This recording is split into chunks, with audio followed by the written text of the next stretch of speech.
Hello, നമുക്കിന്നേ അപ്പത്തിനും ഇടിയപ്പത്തിനും ചോറിൻ്റെ കൂടെ വരെ കഴിക്കാൻ പറ്റിയ നല്ലൊരു ഉരുളക്കിഴങ്ങ് കറി എങ്ങനെയാണ് ഉണ്ടാക്കുന്നതെന്ന് നോക്കാം.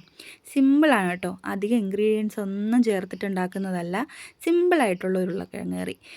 അതിനായിട്ട് ഞാനിവിടെ ഉണ്ടാക്കാൻ വേണ്ടി എടുത്തിട്ടുള്ളത് ഒരു മൺചട്ടിയാണ്. ആ മൺചട്ടി ചൂടാക്കാൻ വെച്ച് ഒന്ന് ചൂടായി കഴിഞ്ഞപ്പോൾ എണ്ണ ഒഴിച്ചു കൊടുത്തു. എണ്ണ നന്നായി ചൂടായതിന് ശേഷം കടുക് ഇട്ട് കൊടുക്കുന്നുണ്ട്. ഇനി കടുകെല്ലാം ഒന്ന് പൊട്ടിക്കഴിഞ്ഞതിന് ശേഷം നമുക്കതിലേക്ക് വറ്റൽമുളകും കറിവേപ്പിലയും കൂടി ഇട്ട് കൊടുക്കണം. ഈ വറ്റൽമുളക് ഇട്ട് കൊടുക്കുന്ന സമയത്ത് നമ്മൾ തീ ലോ ഫ്ലെയിമിൽ തന്നെ ഇടണം കേട്ടോ, അല്ലെങ്കിൽ വറ്റൽമുളക് പെട്ടെന്ന് കരിഞ്ഞു പോകും. ഇനി അതിന് ശേഷം അതിലേക്ക് അരിഞ്ഞു വെച്ചിരിക്കുന്ന സവാള ഇട്ട് കൊടുക്കുന്നുണ്ട്. സവാള നന്നായിട്ടൊന്ന് ഇളക്കി കൊടുത്തതിന് ശേഷം 1 ഇഞ്ച് നീളം വലുപ്പമുള്ള ഇഞ്ചിയും ഒരു 5-6 വെളുത്തുള്ളിയും ചതച്ചതും 2 പച്ചമുളകും അതിലേക്ക് ഇട്ട് കൊടുക്കുന്നുണ്ട്. പച്ചമുളക് നമുക്ക് എരിവിനനുസരിച്ച് ചേർത്ത് കൊടുക്കാം, അവരോരോ എരിവിനനുസരിച്ച് ചേർത്ത് കൊടുക്കാം കേട്ടോ. ഞാനിവിടെ 2 പച്ചമുളക് ചേർത്ത് കൊടുത്തിട്ടുണ്ട്. ഇനി ഇത് നന്നായിട്ടൊന്ന് വഴറ്റിയെടുക്കണം. പിന്നെ ഉള്ളി വഴന്ന് വരാൻ വേണ്ടിയിട്ട് നമ്മളെപ്പോഴും എന്താ ചെയ്യുന്നത്, കുറച്ച് ഉപ്പിട്ട് കൊടുക്കും. അപ്പം ഞാനും അതുപോലെ കുറച്ച് ഉപ്പിട്ട് കൊടുക്കുന്നുണ്ട്. ഉപ്പിട്ട് കൊടുത്ത് നമുക്ക് ഒരുപാടങ്ങ് വഴറ്റിയെടുക്കേണ്ട കാര്യമൊന്നുമില്ല, ചെറുതായിട്ടൊന്ന് വഴന്ന് വരുന്നവരെ നമുക്കിതൊന്ന് ഇളക്കി കൊടുക്കാം. മൺചട്ടി ആയതുകൊണ്ട് പെട്ടെന്ന് അടി പിടിക്കാൻ സാധ്യത ഉണ്ട്, അതുകൊണ്ട് ഇളക്കി കൊടുത്തുകൊണ്ടേയിരിക്കണം.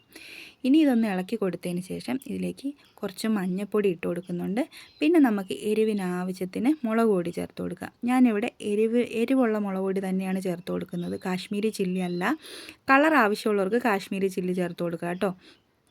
പിന്നെ മുളക് പൊടി എടുക്കുന്നതിൻ്റെ പകുതി അളവിലാണ് മല്ലിപ്പൊടി എടുക്കുന്നത്, അതുകൂടി അതിലിട്ട് കൊടുക്കുന്നുണ്ട്. പിന്നെ കുറച്ച് കുരുമുളക് പൊടിയും കൂടി ഇട്ട് കൊടുക്കുന്നുണ്ട്. ഇനി ഇതിൻ്റെ പച്ചമണം ഒന്ന് മാറുന്നത് വരെ നമുക്കൊന്ന് ഇളക്കി കൊടുക്കാം.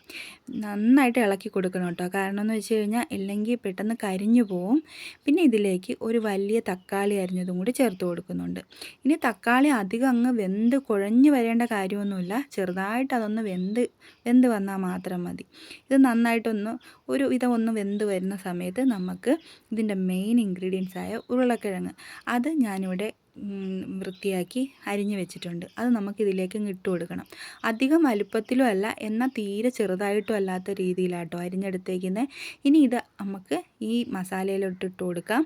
ഇനി ഇത് നന്നായിട്ട് ഇളക്കി യോജിപ്പിച്ച് കൊടുക്കണം. നമ്മൾ ഉരുളക്കിഴങ്ങിൽ ആ മസാല എല്ലാം നല്ലതുപോലെ പിടിക്കത്തക്ക വേണം നന്നായിട്ടൊന്ന് ഇളക്കി കൊടുക്കണം കേട്ടോ.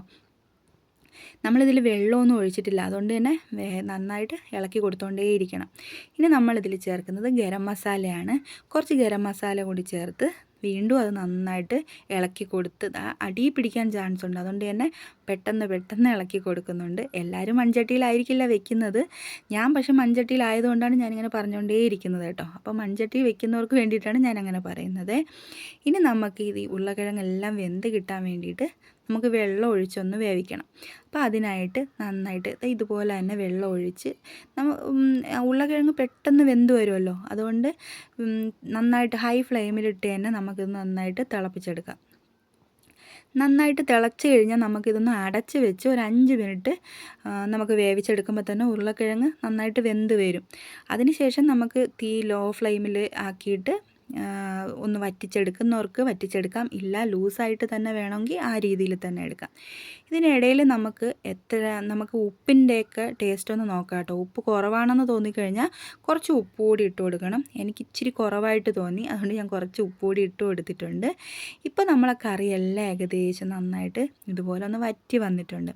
അധികം വറ്റിക്കേണ്ട, കാരണം എന്ന് വെച്ച് കഴിഞ്ഞാൽ മൺചട്ടിയിലാണ് ഞാൻ വെക്കുന്നത്. അപ്പം നമ്മളിത് തണുത്ത് കഴിയുമ്പോൾ ഇത് ഒന്നുകൂടി ഒന്ന് കുറുകി വറ്റി വരും കേട്ടോ. അപ്പോൾ അതുകൊണ്ട് തന്നെ ഞാൻ അധികം വറ്റിക്കുന്നില്ല. പിന്നെ കുറച്ച് പച്ചക്കറിവേപ്പില കൂടി ഇട്ട് കൊടുക്കുന്നുണ്ട്. കറിവേപ്പിലയുടെ മണം ഒരു പ്രത്യേക മണം ഉണ്ടല്ലോ, അതിന് വേണ്ടിയിട്ടാണ് കേട്ടോ. ഇപ്പോൾ ഏകദേശം ആയിക്കഴിഞ്ഞു. ഇനി നമുക്ക് ലാസ്റ്റായിട്ട് ഇതിൽ കുറച്ച് തേങ്ങാപ്പാലും കൂടി ഒഴിച്ചു കൊടുക്കുന്നുണ്ട്. തേങ്ങാപ്പാൽ ഒഴിക്കുമ്പോൾ ഒരു കാര്യം പ്രത്യേകം ശ്രദ്ധിക്കണം, ഞാൻ തീ ഓഫ് ചെയ്തതിന് ശേഷമാണ് തേങ്ങാപ്പാൽ ഒഴിച്ചേക്കുന്നത്.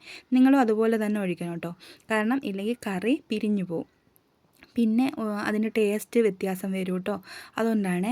ഇനി ഇത് നന്നായിട്ടൊന്ന് ഇളക്കിയതിന് ശേഷം നമുക്കിത് അടച്ച് വെച്ചേക്കാം. ഇത് തണുത്ത് കഴിഞ്ഞതിന് ശേഷം നമുക്കിത് കുറച്ച് നേരം ആ ചൂടിലിരുന്ന് എന്നെ കറിയെല്ലാം ഇതുപോലെ വറ്റി വന്നിട്ടുണ്ടാവും കേട്ടോ. ഇതിൻ്റെ ആവശ്യമേ ഉള്ളൂ. ഇനി ഇത് തണുക്കുമ്പോൾ ഒന്നുകൂടെ കളറ് മാറി വരും. ഇതിപ്പോൾ ചൂടോടെ ഇരിക്കുന്നുണ്ടാണ് ഈ ഒരു കളറ്. നിങ്ങൾ ഇതുപോലെ ഒന്ന് വെച്ച് നോക്കിയിട്ട് അഭിപ്രായം പറയണേ, എല്ലാവർക്കും ഇഷ്ടപ്പെടും. ഇത് നമുക്ക് ബെറോട്ടയുടെ കൂടെ വേണമെങ്കിലും കഴിക്കാം കേട്ടോ. അപ്പോൾ ഇതുപോലൊന്ന് ഉണ്ടാക്കി നോക്കിയിട്ട് അഭിപ്രായം പറയണം. അപ്പോൾ ഓക്കെ.